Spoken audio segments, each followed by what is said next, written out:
Hey guys finally ஒரு கேப்க்கு அப்புறம் மறுபடியும் ஒரு லாங் வீடியோட உங்கள் முன்னாடி வந்திருக்கேன்.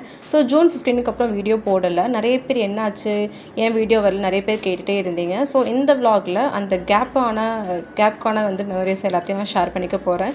ஸோ ஜூன் 22 என்னோட பர்த்டே. ஸோ அதுலேருந்து கொஞ்சம் நான் பிரேக் எடுத்துக்கிட்டேன். ஸோ அதுக்கு முன்னாடி தான் நான் பிரேக் எடுத்துக்கிட்டேன். ஸோ வீடியோ வந்திருக்காது. ஸோ என்னென்னா நான் கொஞ்சம் ஸ்டடி லீவும் எடுத்துக்கிட்டேன். ப்ளஸ் பர்த்டே கொஞ்சம் பர்ச்சேசிங்லாம் நிறைய இருந்ததுனால அதுக்கும் கொஞ்சம் லீவ் எடுத்துக்கிட்டேன். ஸோ ஜூன் 22 என்னோட பர்த்டே. ஸோ மார்னிங் ஃபேமிலியோட கோயிலுக்கு போனோம். நானே ஹஸ்பண்ட் மட்டும்தான் எங்கள் வீட்டில். ஸோ அத்தை வரணும்னு நினச்சிட்டு இருந்தாங்க. ஸோ அவங்களால வர முடியல. ஸோ அவங்களுக்கு அங்கே ஊரில் ஃபங்க்ஷன் இருந்ததுனால வர முடியல அவங்களால. ஸோ காலையில் எழுந்துச்சி குளிச்சுட்டு கோயிலுக்குலாம் போனோம். ஸோ பக்கத்தில் இங்கே நியர்பையில் முருகன் கோயில், விநாயகர் கோயில் இருக்குது, அப்புறம் சிவன் கோயில் இருக்குது. ஸோ இந்த 3 கோயிலுக்கும் போனோம். ஸோ கடவுள்கிட்ட நல்லா ப்ரே பண்ணிக்கிட்டேன். நல்லா படிக்கணும், எக்ஸாம் நல்லா எழுதணும், ஃபேமிலியில் இருக்க எல்லாருமே ஹாப்பியாக இருக்கணும்னு வேண்டிக்கிட்டேன். அதுக்கப்புறமா பீச்சுக்கு போனோம். செம்ம கிளைமேட், சன்செட், நிறைய ஃபோட்டோஸ் வீடியோஸ்லாம் எடுத்தோம். ரொம்ப நல்லா மெமரிஸாக க்ரியேட் பண்ணோம். இந்த பீச் திருவொற்றியூரில் இருக்கிற பீச் தான். ஸோ எனக்கு இது நியர்பையில் இதுதான், எனக்கு பக்கமாக இருக்கிறதுனால நான் இங்கே தான் போகணும். ஸோ இது நான் நிறைய வீடியோஸில் பார்த்துருக்கேன். இன்ஸ்டாவில் இதுதான் ரொம்ப ட்ரெண்டிங்காக போயிட்டுருக்கு. இந்த இடம் தான் ரொம்பவே ட்ரெண்டிங்காக போயிட்டுருக்கு. ஸோ நீங்களும் நிறைய பேர் விசிட் பண்ணி பாருங்கள். ஃபேமிலியாக என்ஜாய் பண்ணலாம். இந்த இடம் ரொம்ப சேஃபான பிளேஸ் தான். ரொம்ப என்ஜாய் பண்ணலாம்.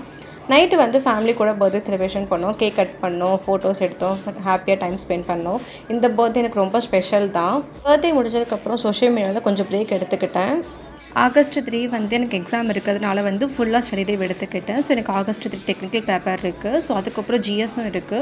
ஸோ எனக்கு டேட் நான் அனௌன்ஸ் பண்ணல. பட் நான் டெக்னிக்கலுக்கு தெரிஞ்சிருச்சு. பட் ஆனால் ஜிஎஸ்க்குன்னு தெரியல. ஸோ அது ஹால் டிக்கெட் வரும்போது தான் தெரியும். ஸோ அந்த 1 மந்த் ஃபுல்லாகவே ஸ்டடி லீவ் மாதிரி தான் எடுத்துக்கிட்டேன். ஸோ படிக்கணும், நம்மளோட கோலும் முக்கியம் தான். ஸோ சோஷியல் மீடியாவில் நம்ம எவ்வளோ ஆக்டிவாக இருக்கோமோ இல்லையோ, பட் ஆனால் நம்மளோட கோலில் ஆக்டிவாக இருக்கணும் கண்டிப்பாக. ஸோ ஒவ்வொருத்தவங்களுக்கு கோல் அதுக்கான டைம் கிடைக்கும் போது தான் நம்ம யூஸ் பண்ணிக்கணும். வீட்டு ஒர்க்கும் பார்த்துட்டு படிக்கிறது ரொம்பவுமே கஷ்டமாக இருக்குது. ஸோ ஆகஸ்ட் 3 எக்ஸாம் முடிச்சதுக்கப்புறம் ரெகுலராக வீடியோவோட மறுபடியும் வரேன். ஸோ இந்த vlogல உங்களுக்கு பிடிச்ச விஷயத்த எனக்கு கமெண்ட்டில் சொல்லுங்கள். வீடியோ பிடிச்சதை லைக் பண்ணி சப்ஸ்கிரைப் பண்ணுங்கள். உங்கள் ஃப்ரெண்ட்ஸ் அண்ட் ஃபேமிலிக்கு ஷேர் பண்ணுங்கள். தேங்க்ஸ் ஃபார் வாட்சிங் and bye. Create memory, stay happy and keep smiling. Tata.